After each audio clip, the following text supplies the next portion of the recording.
All right, everyone. So, hello, you guys. Welcome to the third day of Global Week of Action that is brought to you by MUN Impact. Now, before debriefing about our plans for today, for preserving everyone's privacy, please keep your mics on mute and cameras off until later on onto the Q&A part, where you can then unmute your microphones and ask your questions. So today we've invited one of our potential partners, Climate Cardinals, which is an international youth-led nonprofit working to make the climate movement more accessible to those who don't speak English, and they aim to educate and empower a diverse coalition of people to tackle the climate crisis. We have Noman here today as a representative of this organization, and he'll be driving today's session onwards. So, without any further ado, let's welcome Noman. Everyone, please give him a round of applause with the reaction on Zoom. And Noman, the floor is yours.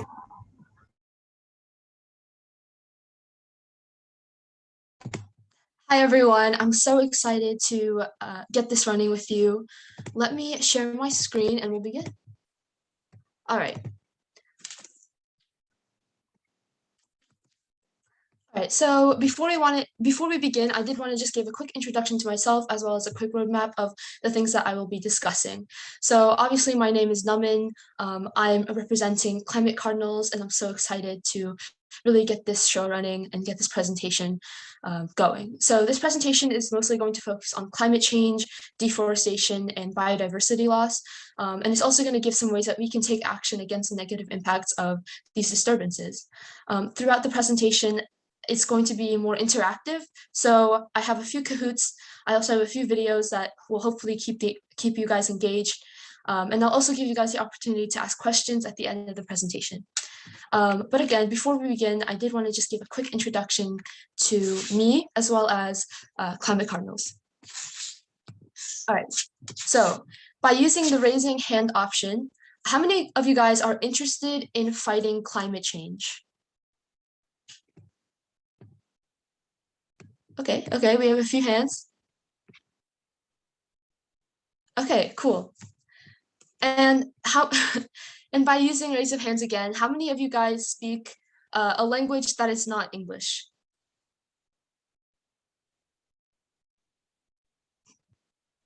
All right, so we have a lot of hands. Okay, cool. So essentially what Climate Cardinals does is they combine those two things. So its mission, obviously, as Reem already introduced, is making the climate movement more accessible to those who don't speak English. One of the ways that we accomplish this is obviously through translation of important climate documents that are usually in English into other languages. Just as a bit of promo for Climate Cardinals, we currently house over 100 languages. We're based in 41 countries, and we've translated over 500,000 words. And my personal experience with Climate Cardinals is last summer I worked as a language lead and a translator. I translated over 30 hours of climate documents from English to Mongolian. And I also worked in resources, which basically just meant I found climate resources for Mongolian audiences for easier access. So if you guys are interested in this opportunity, I will be answering more questions at the end of the presentation.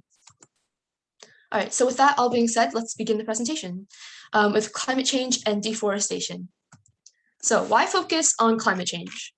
Why do we need to be consciously aware of climate change, as well as finding solutions to it? Well, the answer, at least in my eyes, is very simple. We are the driving force behind climate change, especially at this rate. If we don't slow down climate change or stop at least the man-driven component of it, which is the large majority of it as it stands today, we won't have a healthy planet to live on anymore. Before we get started with the actual content, I did want to just do a quick little Kahoot to just gauge the level of everybody's knowledge on this topic. It is on National Geographic, so I will, sorry. Okay.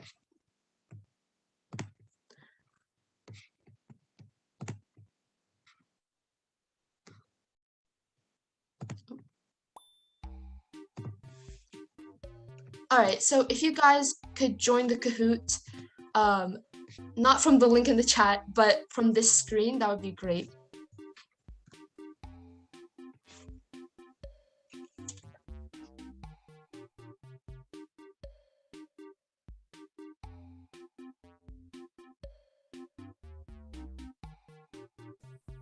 Sorry to open my microphone, but it's just to say that I'll join like in 1 minute. Is that okay? Yeah, that's totally fine.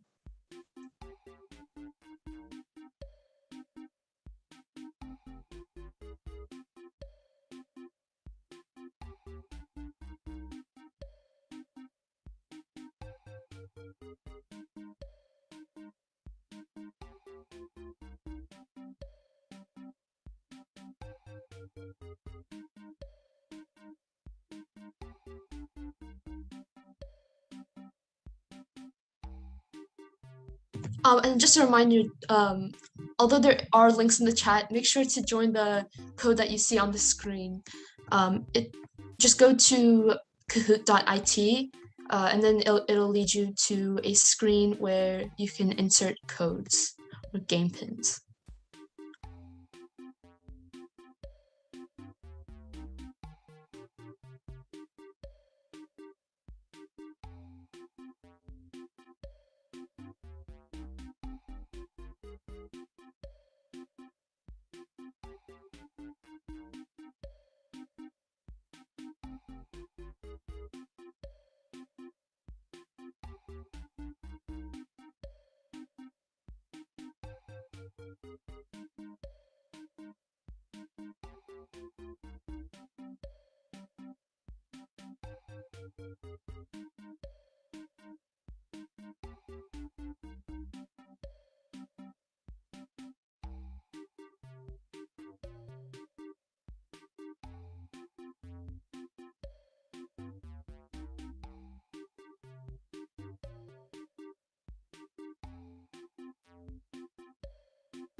All right, so I'm gonna start the Kahoot. So if you guys really wanted to join, you'll have the opportunity to join after we start. So let's get started.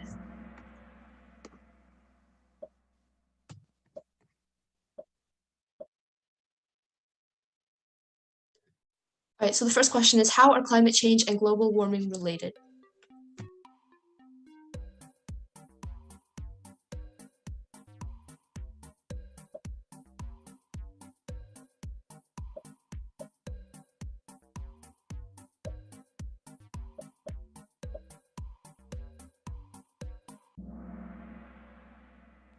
All right, so 6 of you got that right. Global warming has not overtaken climate change, but it does cause climate change. All right, so we have Krishnam in the lead, and Noor with a close second. All right, let's go to the next question. An example of climate refugees would be people who have had to move because of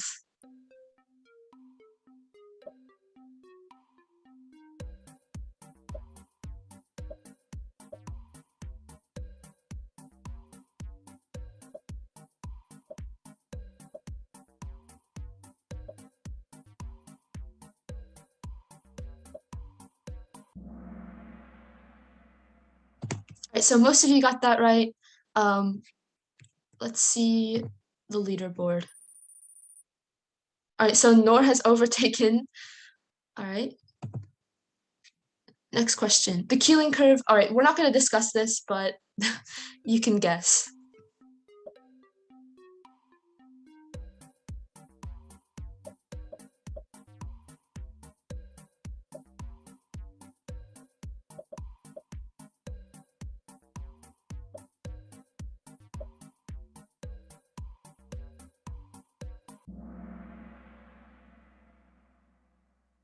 All right, truthfully, I didn't really know until I looked more into it.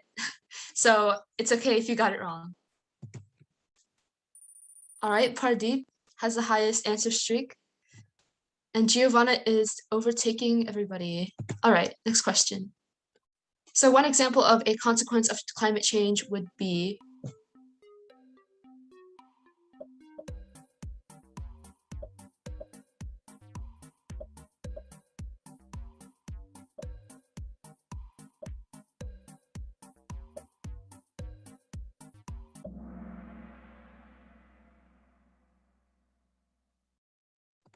right, so a lot of you got that wrong. The greenhouse effect is something that would contribute to climate change, as we'll talk about more later. But the three of you got that right. I'm very proud. All right, Pardeep, highest answer streak. Good job, good job. All right, next question.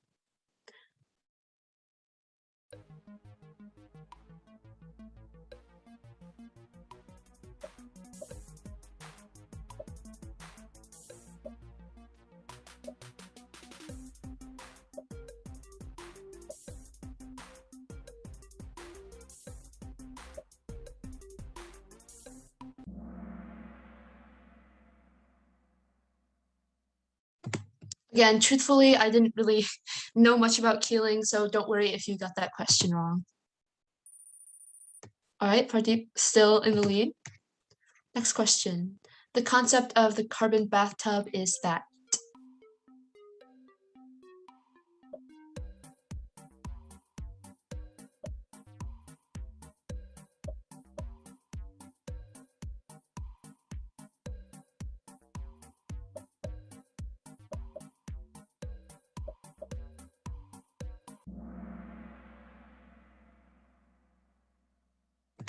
All right, most of you got that right, so I'm proud. All right. Question 7. What factors might increase someone's chance of health risks related to climate change?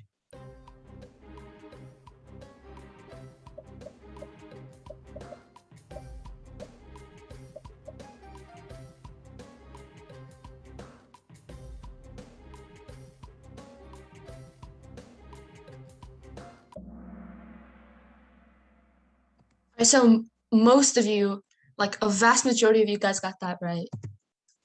All right, let's get the scoreboard. All right, Pardeep still in first place. Brian coming up. All right, question 8. All right, this is not going to be, I'm just going to skip this question because I don't think any of you guys would really know. All right, and which effect of climate change presents the most serious threat to coastal cities?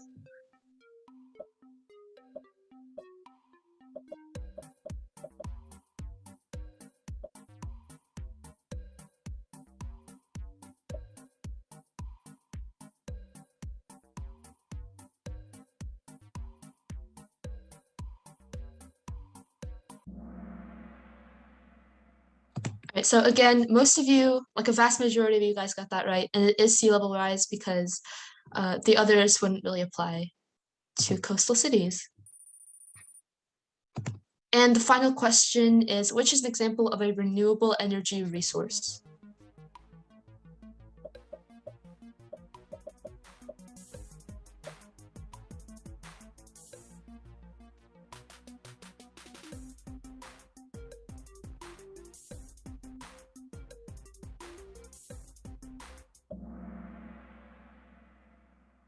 All right, so a majority of you guys got that right. Only one person got it wrong, but I think they just misread what the question was. All right, so let's see who's on the podium. All right, Giovanna, third place. Good job. You have Brian in second place, and I think I know who's going to be in first place with a 9 out of 9. Yep, Pardeep. All right, good job, everyone. Don't worry about the questions necessarily. We won't be discussing all of them, but it's a good way to sort of gauge how much climate information you know and how well informed you are about climate change. So if you didn't get all this question right, obviously don't worry. It's just a way to gauge how much information that you already know. But hopefully I will at least give you some sort of insight into other information today. All right, so before we begin, I did want to just watch a quick video. It's a 4-minute video. I don't know if you guys are familiar with Bill Nye, but he had a show back in, I believe it was the 90s, where he just explains a lot of scientific concepts. So let me know if you guys can hear it. You should be able to, but let me know if you can't hear it. We hear it so much that it feels like a buzzword, but it is far from it. Climate change is a real and serious issue. But isn't the climate always changing? What exactly is climate change, and why should we care? Well, the Earth's climate has changed throughout history. Most of these slight changes are caused by small variations in the Earth's orbit. But climate change as we know it today is characterized by an abrupt increase in the Earth's temperature. It is estimated to have gotten 1.2 to 1.4 degrees Fahrenheit warmer in just the last century. 10 out of the last 13 years were the warmest on record. 97% of climate scientists agree that this new tendency is not caused by the variations of the Earth's orbit, but rather very likely caused by human activities. That means you and me. And since the Industrial Revolution, we have come a long way. Humans built airplanes, faster cars, developed remarkable technology, and learned how the natural resources around us can be used for our benefit. Although this has led to many wonderful inventions and advancements, like the device you're using to watch this video, or the ability to take a plane halfway around the world, it also means we've increased our consumption of natural resources and in turn released a lot of greenhouse gases into the atmosphere. Now, greenhouse gases occur naturally, but in excess can be dangerous to our planet. Modern human activities have increased the release of non-naturally occurring greenhouse gases because we have stepped up our demand for burning fossil fuels. The composition of greenhouse gases traps heat radiated from the sun. The more heat they trap, the warmer our planet gets. And as our planet gets warmer, we begin to feel the effects. One of climate change's biggest victims is our oceans. Oceans regulate the Earth's temperature and provide 50% of the Earth's oxygen. Now, climate change has increased the global temperature of the oceans by more than 0.3 degrees Fahrenheit since 1969. Although a warmer ocean might seem inviting to a beachgoer, it actually has devastating consequences for supporting life at sea. One of those consequences is ocean acidification, a direct effect of increased dissolved CO2. Since the late 18th century, ocean surface acidification has increased by 30%. A higher acid content means calcifying species, like oysters and clams and shallow water corals, are at risk, putting the entire ocean food web at risk.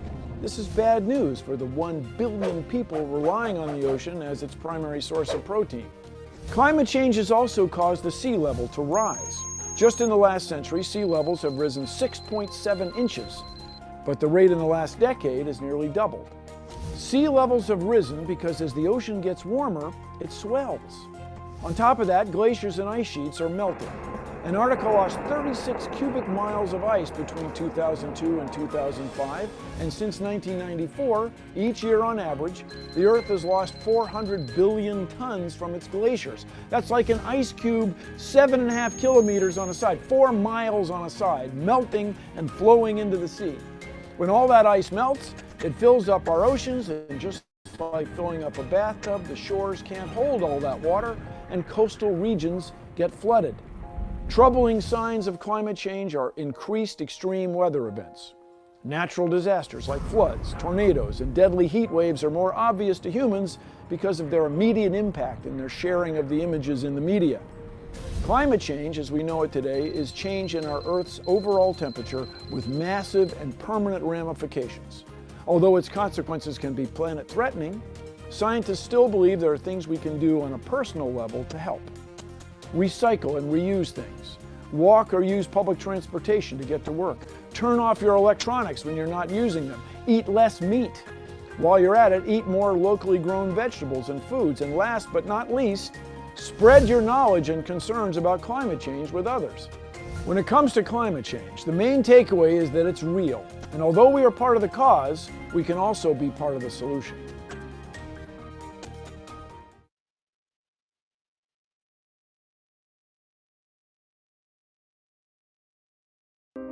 We hear it so much that it feels like a All right, so hopefully that video was informative for you guys. As Bill Nye already explains, he does go a little bit into the cyclical nature of climate change. And although the Earth does cyclically become warmer and then cooler, going through warming and cooling cycles, this is not the reason that we have to act against climate change. Research shows that we're supposed to be in a cooling cycle right now. And because of human activity, we basically are not cooling at all. We're only getting warmer. And obviously you guys have heard the term climate change and global warming. And as the Kahoot already says, global warming drives climate change. And just to add on to this, 97% of climate scientists agree that human activities since the Industrial Revolution are the sole contributor to the severity of the climate issue that we face today. So, we hear it so much. So as the video already, sorry, this is just another recap of what I said. But as the video touches on at the end, climate change exacerbates environmental disturbances. So do you guys know what the environmental disturbances are? You don't have to respond necessarily, but if you do, just let me know in the chat so I know I can gauge how many of you guys are familiar. But if you aren't familiar with environmental disturbances, they are essentially temporary changes in environmental conditions that cause a pronounced change in the ecosystem. So examples of environmental disturbances include wildfires, storms, flooding, invasive species, earthquakes, eruptions, tsunamis, and then human activities such as deforestation and clear cutting.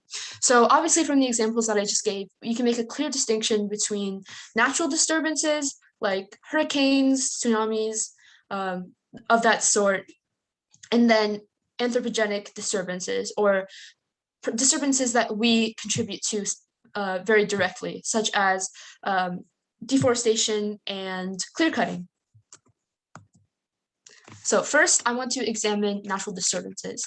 So research shows that natural disturbances are occurring at a higher frequency, and although it's still sort of a debated topic within the climate science realm, it seems that the reason for more extreme and frequent natural disturbances is human-influenced change in climate.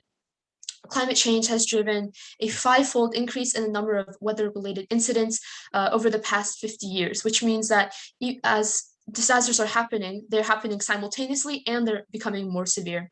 So natural disturbances such as hurricanes, tornadoes, and wildfires, to name a few, are not only increasing in number, they're also becoming more severe and they are increasing in size. And although, again, I do want to say that the topic is still being debated, it's highly likely that the cause of the increase in severity, size, and simultaneous nature of these disturbances is climate change. And I did want to just go over some of the impacts of these exacerbated or exaggerated natural disturbances because of climate change. So obviously, natural disturbances can decimate an area's economy and human ecosystem. I live in the US, so an example for me would be Hurricane Ida that happened recently. As I was doing research, I found out that its cost could be up to 95 billion USD, making it only the 7th deadliest hurricane since 2000. And obviously Hurricane Ida and any hurricane or any storm destroys and floods homes as well as businesses. So obviously the impact of greater of a natural disturbance that is greater in size and greater in severity is going to be very dangerous. And then another impact that I feel that we don't discuss enough is the psychological impact of increased natural disturbances in terms of scope and size. A poll conducted by the American Psychiatric Association last year showed that 70% of adults in the US are somewhat anxious about climate change and what it will do to the planet. Essentially, the impacts of greater and more exacerbated natural disturbances will have drastic changes in the economic, human, and psychological realms. All right, so with that all being said, I did want to just take a look at some of these charts. And with the information that I've just given you, with the information that climate change is making disasters, especially natural disasters, greater in size and greater in severity, and they're happening more frequently, we can see that countries that are already reporting a lot of disasters are going to be at risk for greater damage. That includes China, India, the US, even Russia, some South American countries, Australia. And then this graph shows the cause. You can see as we get closer to present day, there's a lot of, you can see there's sort of an increase in the climatological cause. Obviously, you still have other causes, but you can see there's a trend, there's an upward trend in these causes. And then this shows the damage that is done by disasters. Obviously, I don't know if you guys are familiar with Hurricane Katrina that happened, I believe in 2007, but we have New Orleans, we have cities in Ecuador, India, and China. And then these are essentially the places that natural disasters have had the greatest cost. And we can see from these that if, again, climate change is driving up the severity, scope, and frequency of these natural disasters, it's going to have a massive human toll and impact in the realms of the economy, as we can see in this slide here, human resources and the human ecosystem, in homes and businesses, which also relates back to the economy, and as well as increasing climate anxiety. All right. And with all of that being said, I want to do another Kahoot. The first Kahoot was sort of just as a gauge of the knowledge that you guys have, but this one will be more about what we've just discussed. But don't worry, there's another Kahoot at the end, near the end. So if you don't place, or if you didn't do as well as you thought you would, you'll have another chance to score on the leaderboard. All right, so your new Kahoot will be, if you just give me a second.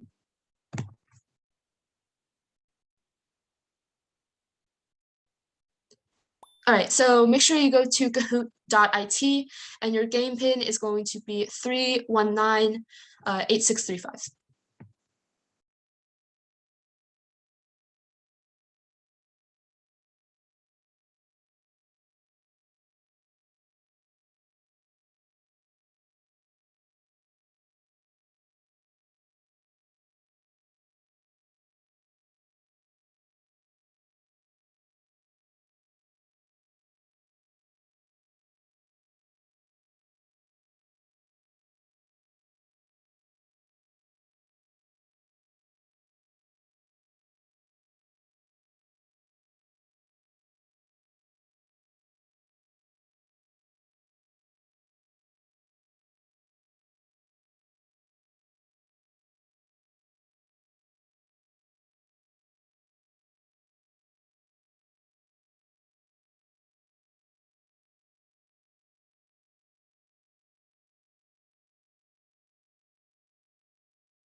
All right, so again, if you missed this time, you can go ahead and join later on, but I'm just going to start it.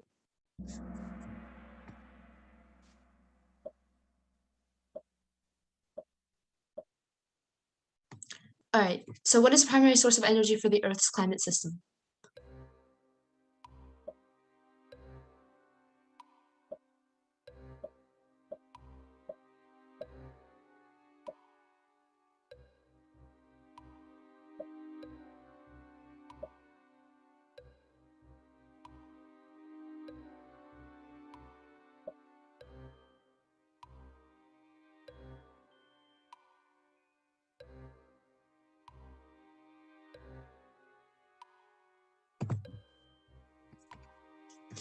All right, so I'm just gonna skip the question.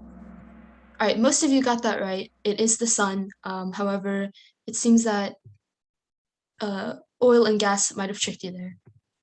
All right. All right, Arian in the lead. All right. All right, why are greenhouse gases like CO2 and methane important to Earth's climate?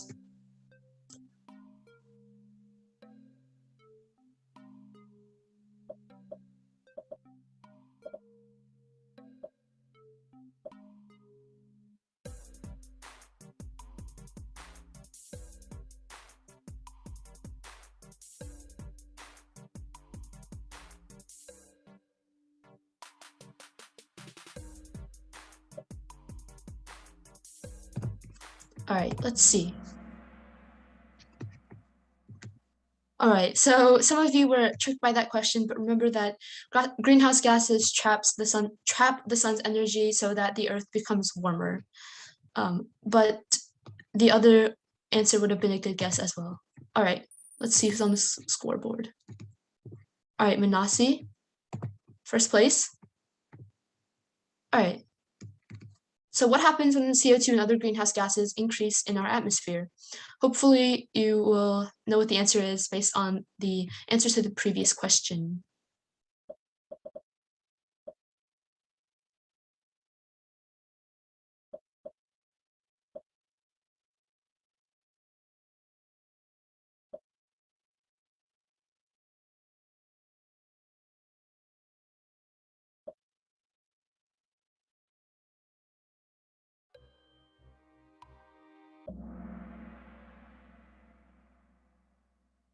All right, so most of you got that right. Again, it might have tricked you if you didn't get the previous question right, so no worries if you didn't get it right. But the average global temperature increases, hence why human activities driving up greenhouse gases have warmed the climate. All right, Manasi in first place, and Zaz with an answer streak. Good job. All right. A primary reason we know that human activity is causing global warming is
all right, again, human activities driving up greenhouse gases.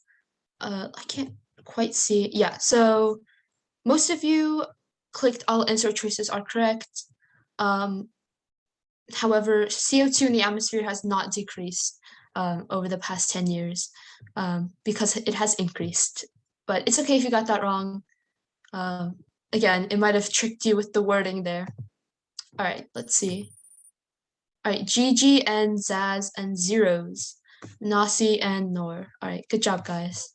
All right, question 5. These observations inform us that the Earth's average temperature is increasing, except. And make sure you pay close attention to the wording.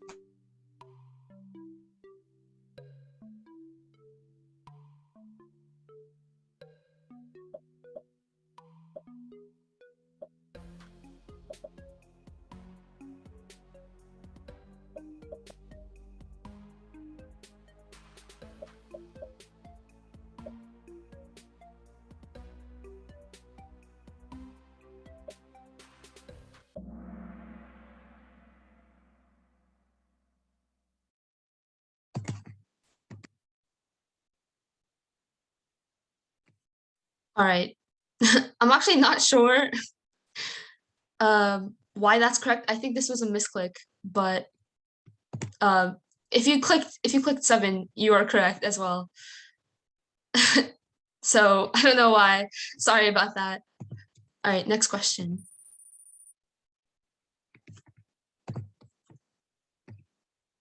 All right, the following human activities produce greenhouse gases except.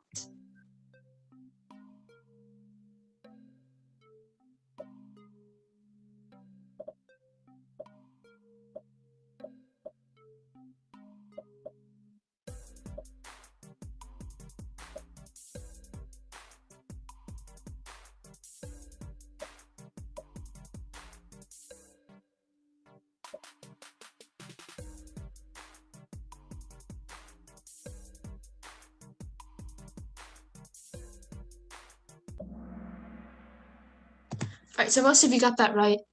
I think that, again, the wording is just tripping you up.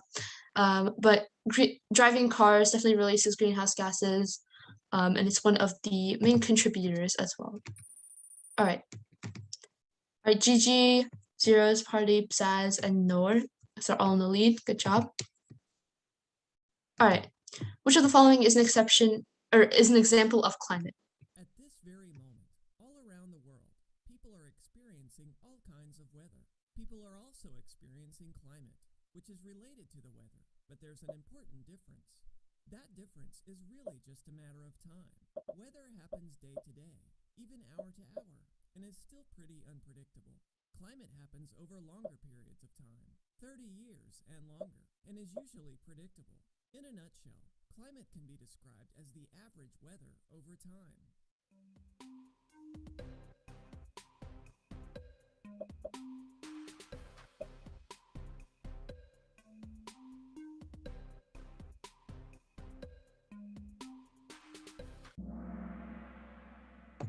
All right, so most of you, a vast majority of you guys got that right.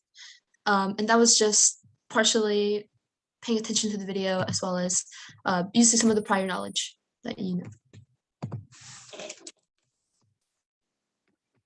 All right, how do scientists get climate and weather data? All right, we're not really concerned with this.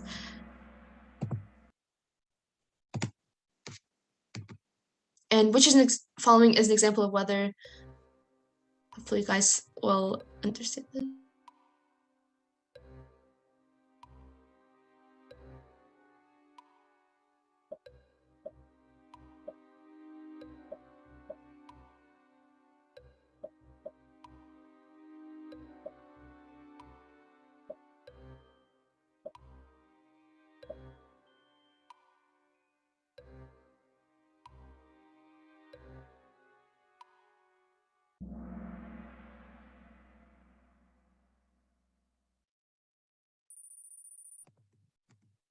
All right, Gigi in the lead. All right, what is this question? Okay, will climate change impacts be the same in all locations on Earth?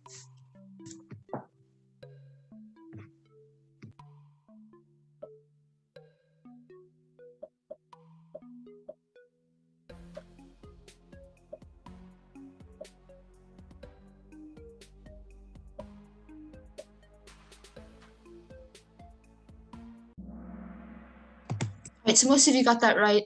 Again, we all live in different places. These places have different conditions, both human and otherwise. So yes, the impacts will vary depending on where you are. All right, and this is the second to last question. How does the ozone layer impact life on Earth? Again, okay, we're not really concerned with this. Okay, and how can we make a difference?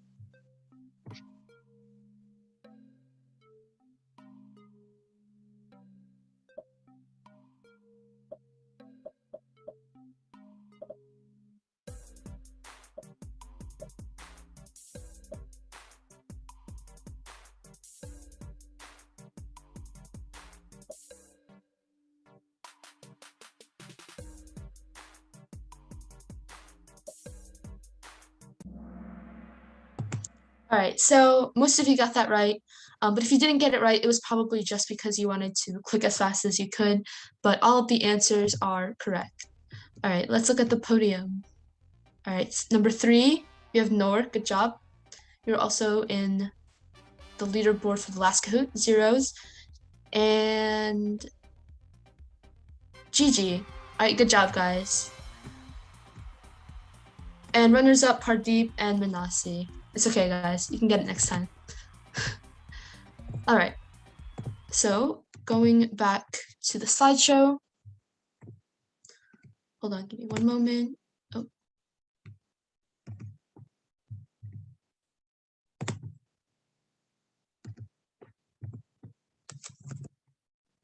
All right, so now let's talk about deforestation. So I have a quick video, but I think I will just go ahead and talk about it.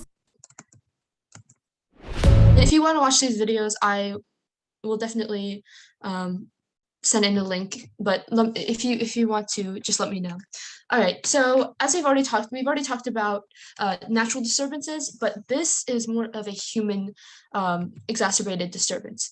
All right, so we know that forests cover about 30% of the world's land area. However, in the last 30 years, the world has already lost about 1.3 square kilometers of forest.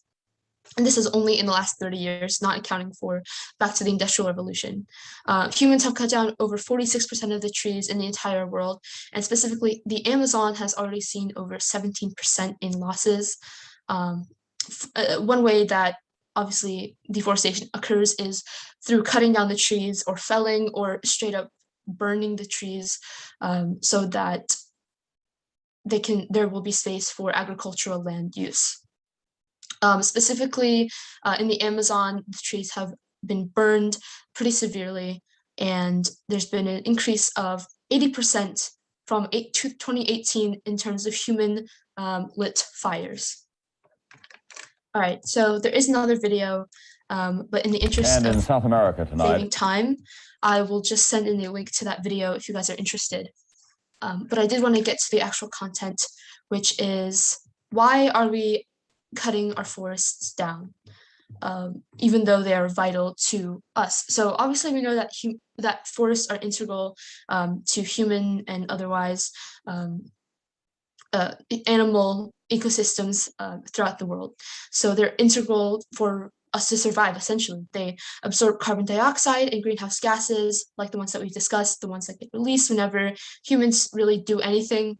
And they prevent those greenhouse gases and carbon dioxide from entering the atmosphere and warming the climate up. Tropical trees alone, such as those in the Amazon, can provide more than 23% of climate mitigation that we need to set the goals or meet the goals set in the Paris Accords. So why are we cutting these forests down? As you can already see in the slide, one of the reasons is industry, the other is farming and livestock, and then obviously we have land logging and expansion. So one example of industry is the palm oil industry. Specifically in Malaysia and Indonesia, the palm oil industry thrives off of deforestation and cutting down these forests. Palm oil, if you guys didn't already know, can be found in everything ranging from shampoos and to saltines, which are edible.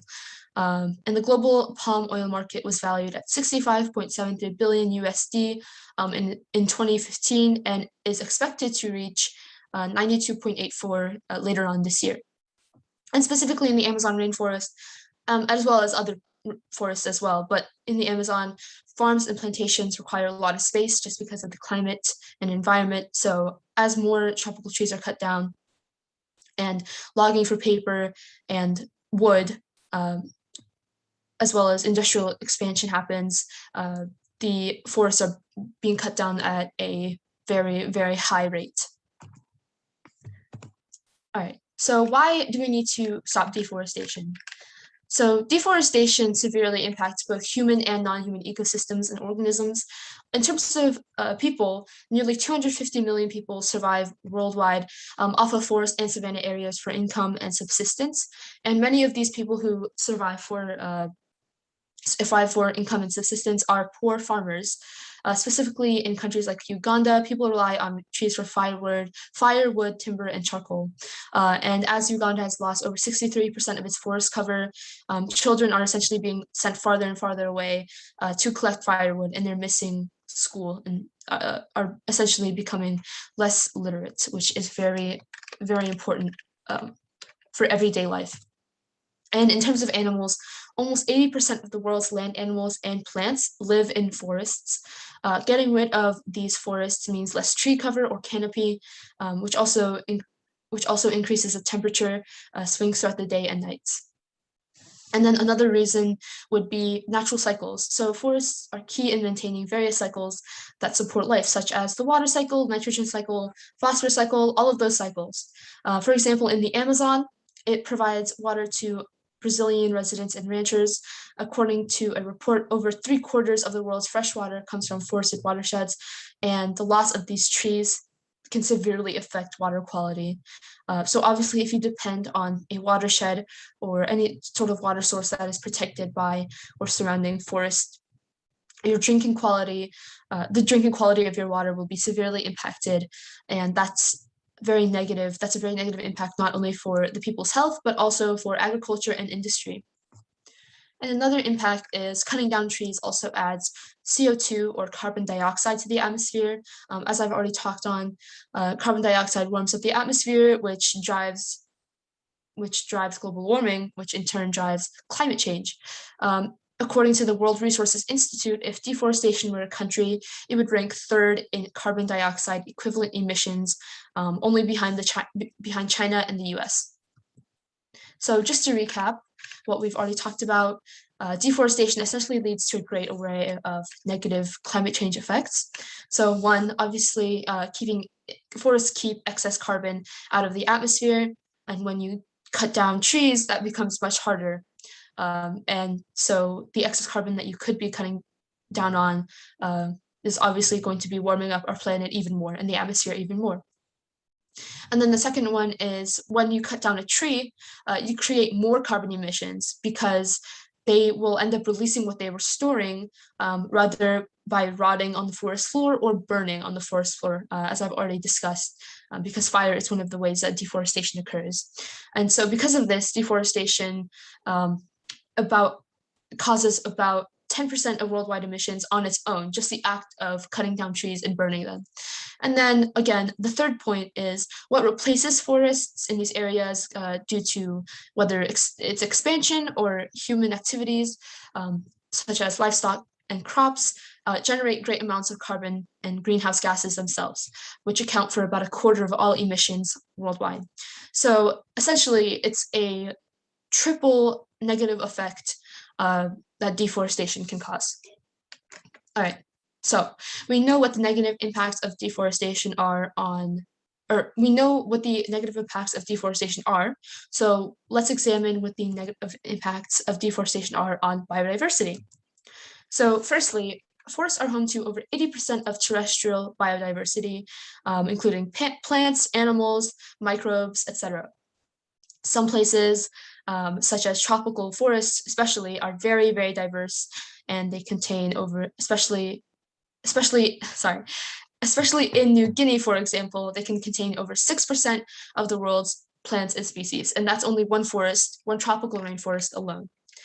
In addition to this, deforestation can directly lead to biodiversity loss. When animals that live in the trees no longer have habitat, and then obviously they can't relocate, so they become extinct. And this also leads to certain tree species to become extinct as well, in addition to the plant species and animal species that rely on those tree species.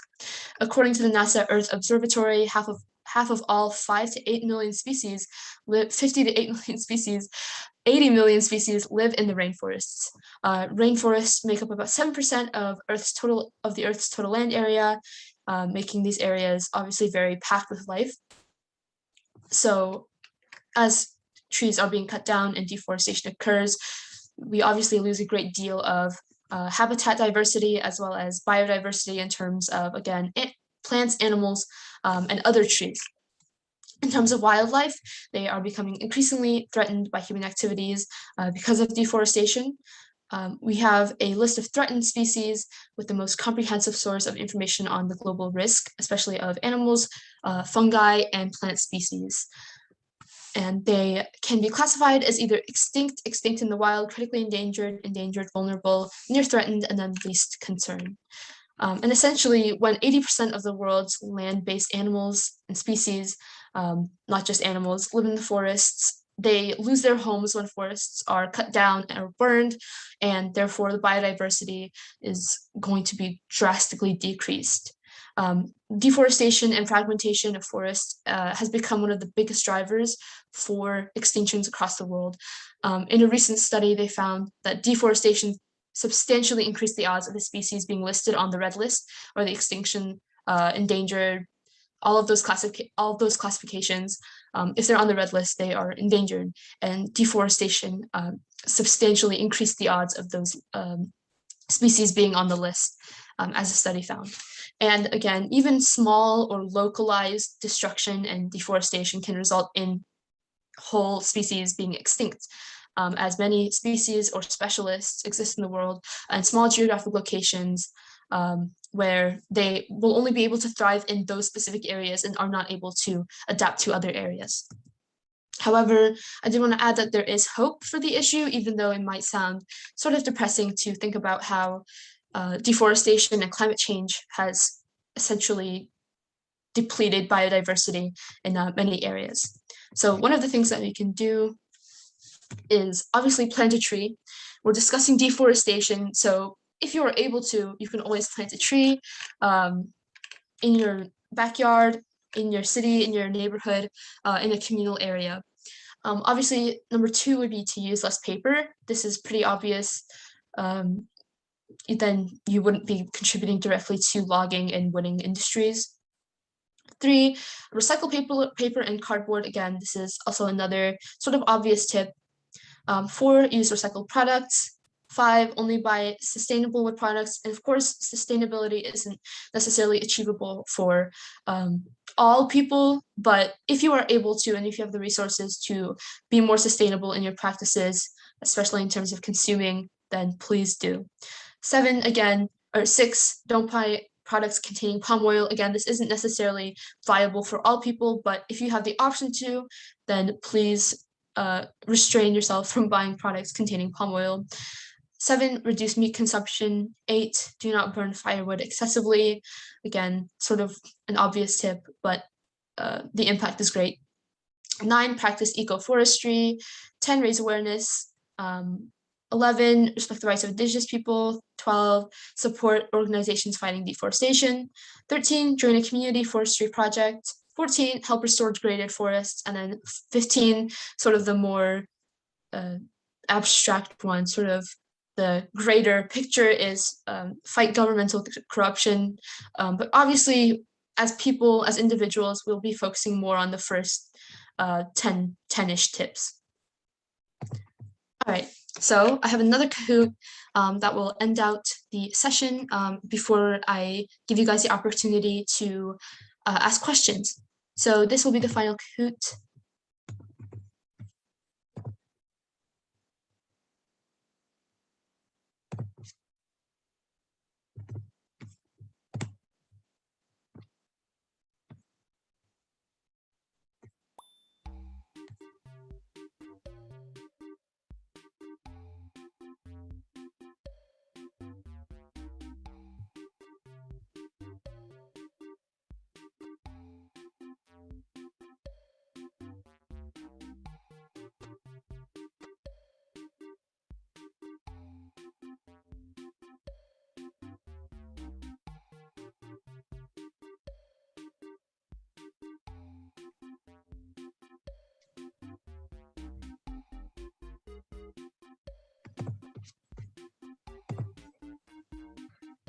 All right, so I'm just going to go ahead and start. Again, you guys can join as the Kahoot goes on, so no worries there.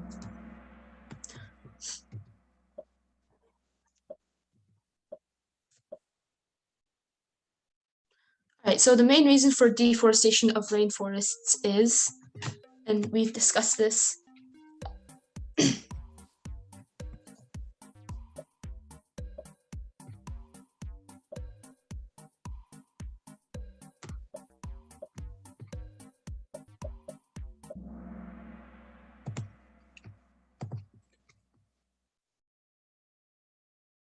all right, good job to everybody who answered correctly. But again, it was sort of a trick question, so if you didn't get it, don't feel too bad. All right, Pardeep in the lead. All right, deforestation increases leaching and soil erosion because.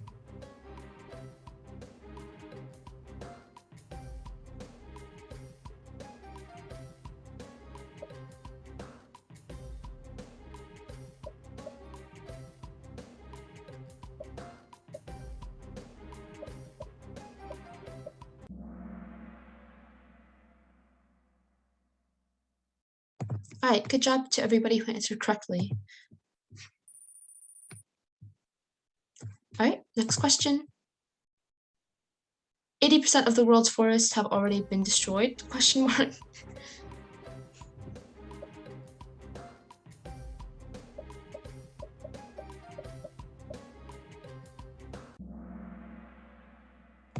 So the answer is true, which is a very high number, which is unfortunate. All right, Pardeep in the lead. All right, what proportion of the world's rainforests are properly protected?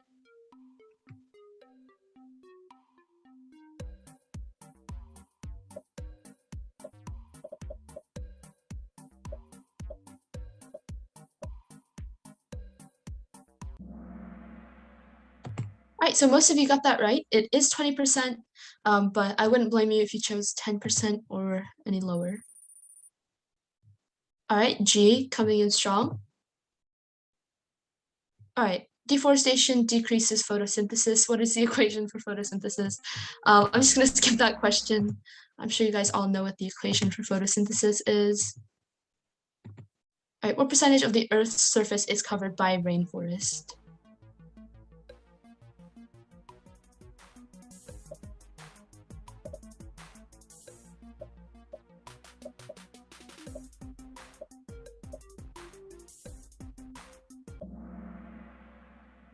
All right, good job to everybody who answered correctly. All right, and this will be the last question. So what percentage of the world's oxygen comes from the Amazon rainforest alone?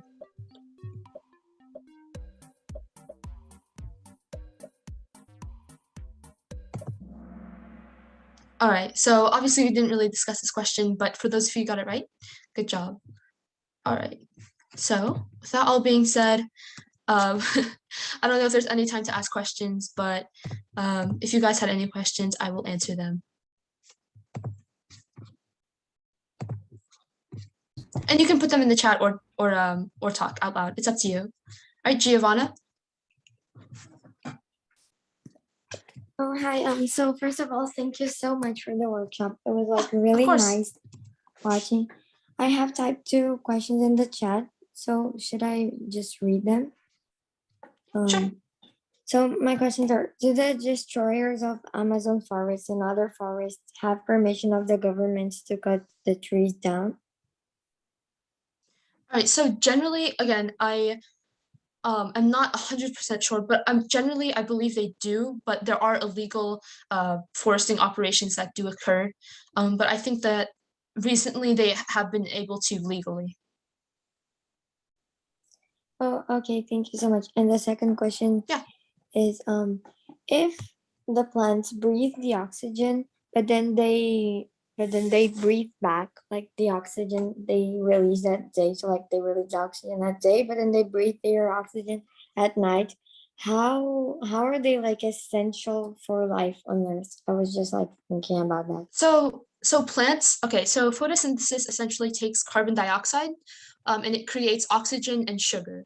So they don't take in oxygen, they take out oxygen. They put out oxygen into the atmosphere. So essentially what they do is, as humans are increasing carbon emissions through like driving, industrial expansion, factories, all of those, and carbon and all of those greenhouse gases that contain carbon and carbon dioxide, essentially what those plants are able to do is they're able to absorb the carbon dioxide, and then as a product of photosynthesis, they're able to absorb the carbon dioxide and then turn it into sugar, which is glucose, but most importantly, oxygen. So they aren't taking in oxygen necessarily, they're putting out oxygen while taking in carbon dioxide.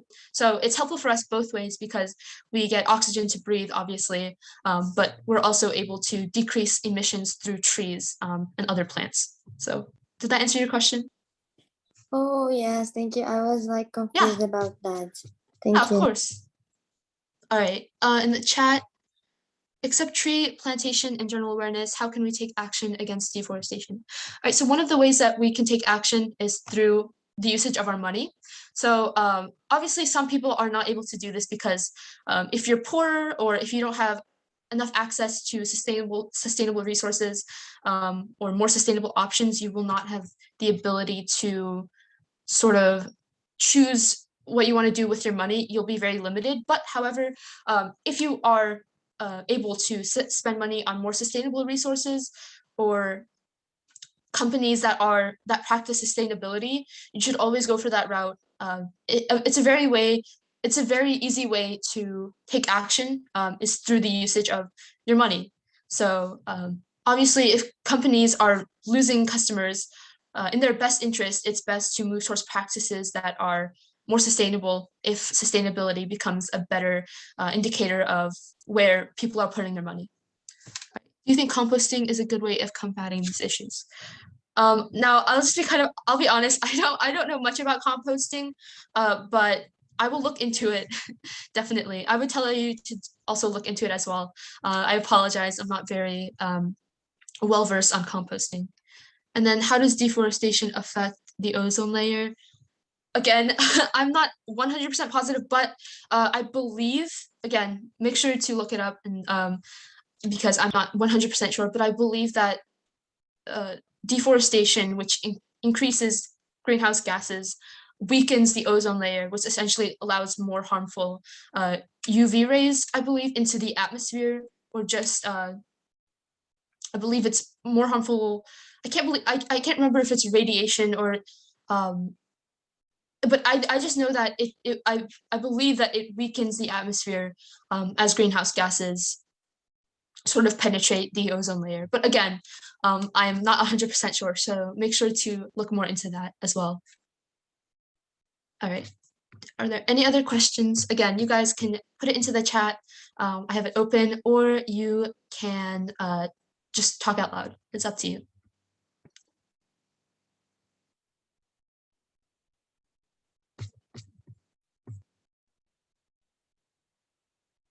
All right, Giovanna. So my question is actually like about the challenge that was posted in the chat.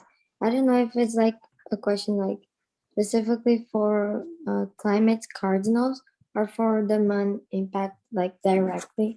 But can I ask, and then like maybe Yeah, I'm actually not sure. So I think either Reem or Tuscanville will be able to better answer your question. So yeah, go ahead. Okay, so like there was like a message posted on the chat there that there was like links to put deeds that we did for SDG 15. So like, are those deeds in groups?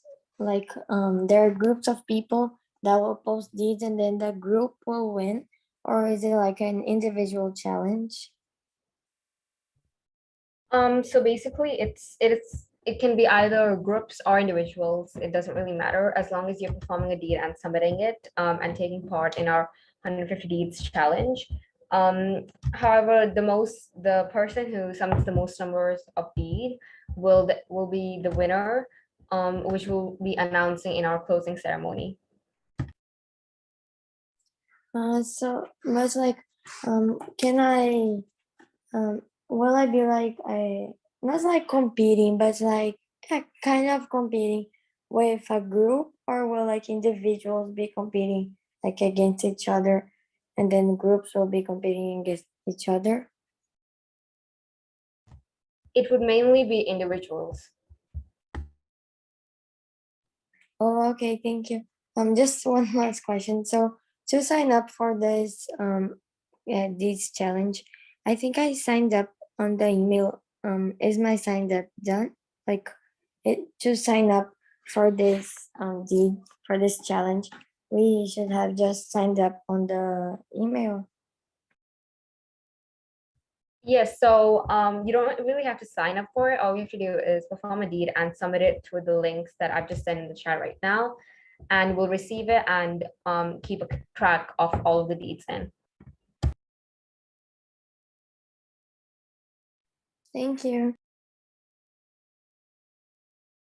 And that's it for today. Thank you everyone for joining and listening in. And a special thanks to Noman, who did an incredible job. So everyone give her a huge round of applause on today's session. I learned a lot from it personally. And yeah, that's it for today. Thank you guys again. And thank you, Noman. Have a good one, everyone. Thank you.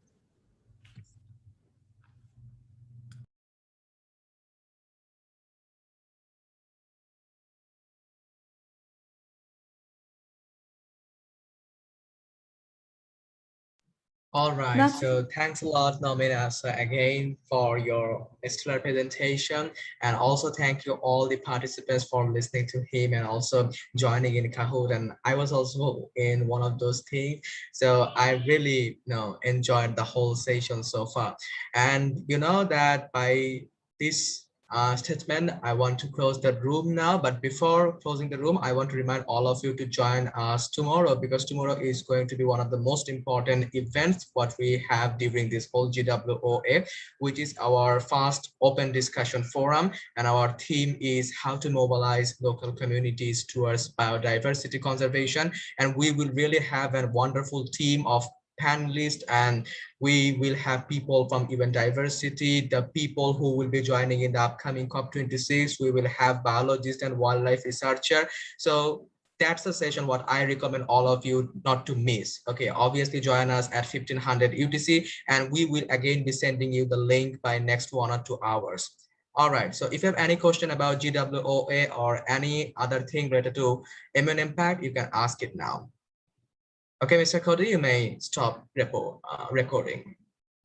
Yes, and just to finally add on, a quick reminder that our 150 deeds challenge, as well as the composting challenge, is running, and we have received a couple of submissions, and the winners for all of them will be announced in our closing ceremony.